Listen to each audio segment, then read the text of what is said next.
যে বাংলাদেশের জন্য আজকে আমরা কথা বলতে পেরেছি তাদের সাথে শুধু আমরা করে পেরেছি তাহলে তাদের জন্য আমরা তাকে যে বিষয়ে আমি চলে আলোচনা করছি এমনকি আলোচনা তাদের মতামত এর পাশাপাশি আরো কিছু বিষয় যেটা আমাদের জানা দরকার বলে আমি মনে করি। আপনারা সকলে জানেন 2001 সালে বাংলাদেশের এরপরে আদিম বাংলাদেশের আমাদের আলোচনা সুন্দর বলেছেন 2023 সাল 18 সাল পর্যন্ত নির্বাচনের অসম্ভব হচ্ছে আমি একটা বিষয় আপনাকে আমাদের যে আজকাল নির্বাচন এটা হচ্ছে বাংলাদেশের নির্বাচন বাংলাদেশ স্বাধীন সত্তা বাংলাদেশের মানে বাংলাদেশের যে অস্তিত্বকে নষ্ট করে দিয়েছে আপনার নির্বাচনের মধ্য দিয়ে এই নির্বাচন রাষ্ট্রীয়ভাবে এগুলো আপনার রাষ্ট্রীয় ব্যবস্থার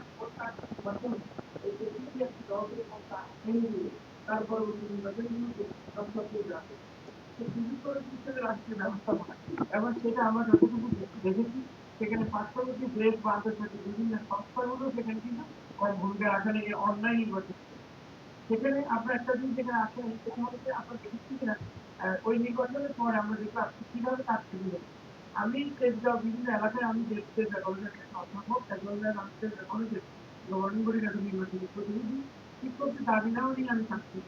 আমি সে সময় এই এলাকার পরিদর্শনে গিয়ে আমি দেখলাম যে সেখানে মানে গণহারে কিন্তু তারা ডাল হচ্ছে সমস্যা হচ্ছে আমি যখন দায়িত্বপ্রাপ্ত পরীক্ষার তারপর যারা জিজ্ঞাসা করলাম তারা বললো তারা আমি কথা বলবো কোনো দরকারে বাসায় নিয়ে বাসায় দিয়ে কেন বলতে এগুলো সিস্টেম হয়ে গেছে বোধ এগুলো চলে এসে ভাবতে দেখলাম যে ভোটের ফলাফল পরবর্তীতে গবেষণা যারা এনাদের পর্যালোচনা দেখা গেল সেই সময় কিন্তু এই সরকারি ব্যবস্থাপনা যে একটা দলকে ক্ষমতা এনেছে এটা কিন্তু দুঃখজনক ছিল কিন্তু এর মধ্যে আমরা দেখেছি যে পর্যন্ত আপনারা যারা সাংবাদিক আপনারা বের করেছেন আপনাদের রিপোর্টে আমরা পেয়েছি যে দেখা গেলে একটা ব্যালটে বান্ডল করা হয়েছে যে বান্ডেলের মধ্যে উপরে 10টা নিচে 10টা কিন্তু একটা প্রতীকের যারা সরকার গঠন করছে ভিতরে সবগুলো অন্য দলের তাহলে এটা কি রকম সেই জন্য আমি মনে করি নির্বাচন ব্যবস্থাকে যদি সুন্দর করতে হয় যদি আমাদের নির্বাচনের সবচেয়ে বড় বিষয়ের আগে সহিংসতা রোধ করতে হবে ভোটারদের নিশ্চিত করতে হবে এখন এখানে আমি যদি একটা জিনিস কেন প্রথমে সহিংসতা কি কি হচ্ছে কি সহিংসতা আমরা পেশ করি একটা মধ্যে টার্গেট করি নির্বাচনকে কেন্দ্র করে যখনই নির্বাচন শুরু হয় তখন টার্গেট কিন্তু করা হয় কেন করা হয় এর জন্য করা হয় যে টার্গেটটির মধ্যে দিয়ে ভোটারদের ভয়ভীতি সৃষ্টি করা হবে যেমন আমরা ইতিমধ্যে দেখেছেন শহীদ ওসমান হাদি যে বাংলাদেশকে ওন করে যে একটা স্বতন্ত্র বাংলাদেশ চেয়েছিল যে পরিবর্তনের বাংলাদেশ চেয়েছিল লোকনীতি তুলে আন্দোলনের যিনি অগ্রগতিক ছিল তাকে হত্যা করা হয়েছে বিরোধী করে হত্যা করা হয়েছে দুজন মাত্র দিনে টাকা আসতে বাংলা ধরতে পারে কেন কি কারণে এগুলোর মধ্যে দিয়ে অর্থাৎ ভয়ভীতিতে এই রকমের যে সাহসটাকে যদি আমরা হত্যা করতে পারি তাহলে সাধারণ ভোটারও কিন্তু এখানে বলতে না তারা আমাদের জন্য নিরাপত্তা করতে সেই জিনিসটা কিন্তু আমরা ইতিমধ্যে খেয়াল করছেন ঢাকা শহরে কিন্তু ব্যাপক আকারে কিন্তু খুন শুরু হয়েছে এই ওসমান হাদি হত্যার পরে যেটা হয়েছে আমাদের স্টেট ব্যাংক কলেজ মুখছে সেখানে দুটো দল দুটো গ্রুপ একই দলের দুটো গ্রুপ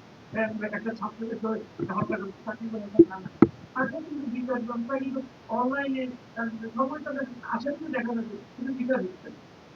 এরপরে হয়েছে আমাদের দুর্ঘটনা একটা থাকে তার মধ্যে সরকারি শিক্ষিকা হত্যা করা হয়েছে বিচার হচ্ছে কেন হচ্ছে এগুলো শহীদ আলমের এক দলের জামাতের একটি নেতা তাকে দেখে হত্যা করে বাসায় গিয়ে বিএনপির হত্যা করা হয়েছে এগুলো নির্বাচন আগে কেন হচ্ছে অর্থাৎ নির্বাচন ভোটারদের ভয়ভীতি সৃষ্টি করো পরিবেশগ্রস্ত করো নির্বাচনের বিরোধী করো এগুলো কিন্তু একটা চিন্তা বলে আমরা মনে করি তৃতীয় যে সমস্যা ছিল সন্ত্রাস সন্ত্রাসের মধ্যে দিয়ে প্রার্থী থেকে হয়রানি করা অন্য ভোটারকে হয়রানি করা ক্যাম্পিং করা এগুলো কিন্তু আজকে নির্বাচনের বন্ধ অর্থাৎ এটাও কিন্তু ভোটারদের ভয় দিতে পারে এরপর আরেকটা সরকারের শুনবে আমি দেখবেন কেন্দ্রের মধ্যে আগে আমি কি অমুক আমি তমুক এরকম কথা বলে তারা কিন্তু শুরু করে আমি কেন্দ্র দখল করবো ভোট কেন্দ্রে আসবো না জিনিসটা আমাদের এগুলো বাড়ি ঘরে গিয়ে আমাদের প্রত্যেক ভোটারদের মধ্যে আমি ক্যাটাগরি করি আমাদের ফুল ভোটার নারী ভোটার তারপরে মনে করেন আমাদের এখন নতুন ভোটার আছে এরপরে এবার যেটা সরকার করেছে দুই দলের ভোটার বিদেশি ভোটার এবং দেশে বেড়াতে তারা নির্বাচনের দায়িত্ব পালন করবে একটা সুন্দর আমি সরকারকে ধন্যবাদ জানাই তার এই কাজের জন্য যে বিদেশিদেরকে ভোটার করা হয়েছে যারা আমাদের দেশের রেমিটেন্সের অন্যতম প্রভাবনা সৃষ্টি করে আমাদের দেশকে অর্থনৈতিকভাবে মানে স্বাবলম্বী করে তাদেরকে ভোটার করা হয়েছে এটা তো ভালো তারা যে ভোট দিবে সে ভোটটা আমরা কিভাবে দিই সে ভোটটা কি বাংলাদেশ সঠিকভাবে আসবে কিনা সে ব্যালটটা দেওয়ার পরে এটা কি সঠিক গণনা হবে কিনা এই পদ্ধতিগুলোকে আমরা নিশ্চিত করি এবং নারীদেরকে ভোটার নারীরা হচ্ছে আমাদের মধ্যে বাংলাদেশের 50% নারী, তারা কিন্তু গুরুত্বপূর্ণ। এখন গ্রামে দেখবেন, গ্রামে গঞ্জে সকল জায়গায় নারীরা কিন্তু ভোট দিচ্ছে। তারা কিন্তু অধিকাংশ যেখানে পরিস্থিতি আগুন পথে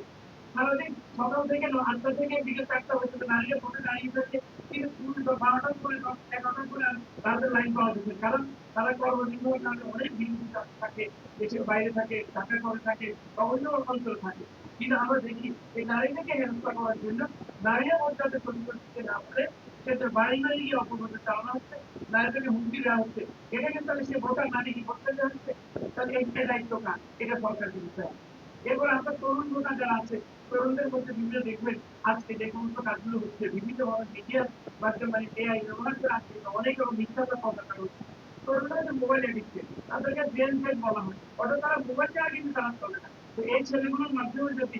এআই ব্যবহার করে যদি আপনি ভোটারদেরকে বিভিন্ন মিথ্যা প্রচারণা মিথ্যা প্রচারণা করেন, তাহলে কিন্তু দেখা যাবে এই ভোটাররা কিন্তু সেখানে ম্যানিপুলেট হয়ে যাচ্ছে, তাদের মধ্যে পরিবর্তন আসছে। সুতরাং এরপরে আরেকটা বিষয় যেটা আছে, আমরা কেন হয় এগুলি, এই সমস্যাগুলো কেন সৃষ্টি হয়? আমরা জানি এক নম্বর শিক্ষার প্রথম কারণ হচ্ছে এটা কিন্তু সরকারের দায়িত্ব, লেভেল প্লেইং ফিল্ড না থাকে। যদি লেভেল প্লেইং ফিল্ড যদি তৈরি করা না হয়, তাহলে কিন্তু ভোটাররা কিন্তু ঠিকভাবে ভোট দিতে আসতে পারবে না, তারা কেন্দ্রে আসবে না, তারা ভোটের জন্য তারা আগ্রহ হারিয়ে যাবে।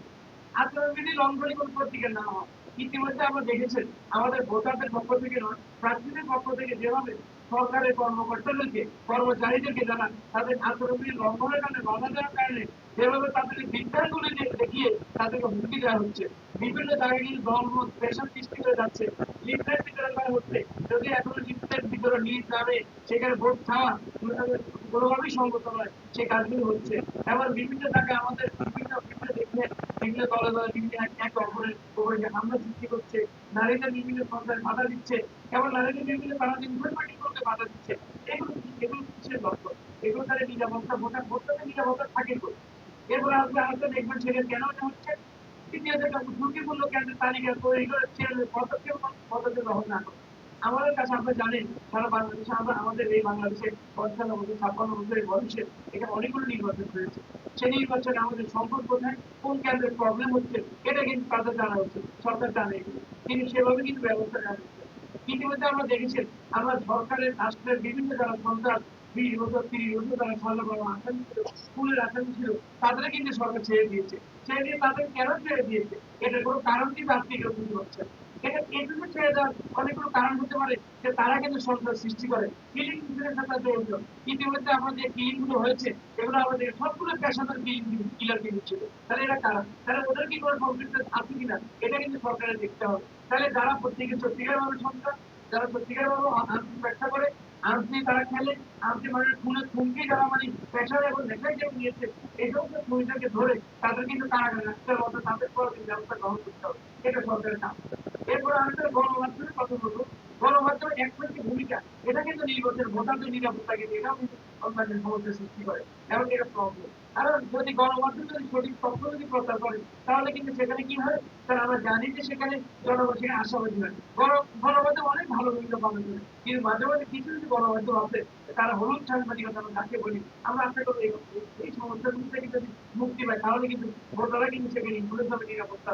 তাদের নিরাপত্তা সেখানে পাবে। এরপরে আরেকটা বিষয় দেখবেন যে গণমাধ্যম আরেকটা ভূমিকা আছে, তারা যখনই ভোট কেন্দ্রে যায় আমরা দেখেছি, এরপরে 2001 সালে কিন্তু গণমাধ্যম কিন্তু ভূমিকা রাখতে পেরেছে, 2008 সালে কিন্তু কিছুটা আংশিক হয়ে গেছে। এর পরবর্তী গণমাধ্যমে কিন্তু ভূমিকা রাখে, তাদের টুকি টিমে ধরা দেবে কেন, অর্থাৎ তারা যাতে ভোট কেন্দ্রে যেতে পারবে না, তারা ভোটারদের সাক্ষাৎকার নিতে পারবে না, ভোটের দাঁড়িয়ে তুলে ধরতে পারবে না, তাহলে এইগুলো তারা করছে, কিন্তু সরকারি ব্যবস্থা করে। সুতরাং সরকারকে এগুলো খেয়াল রাখতে হবে, গণমাধ্যমে ফ্রি এক্সেস দিতে হবে, তারা যাতে সেখানে সাক্ষাৎকার নিয়ে বলতে পারে যে এই সমাজ কোথায় দুর্নীতি হচ্ছে, কোথায় ভোট কাটছে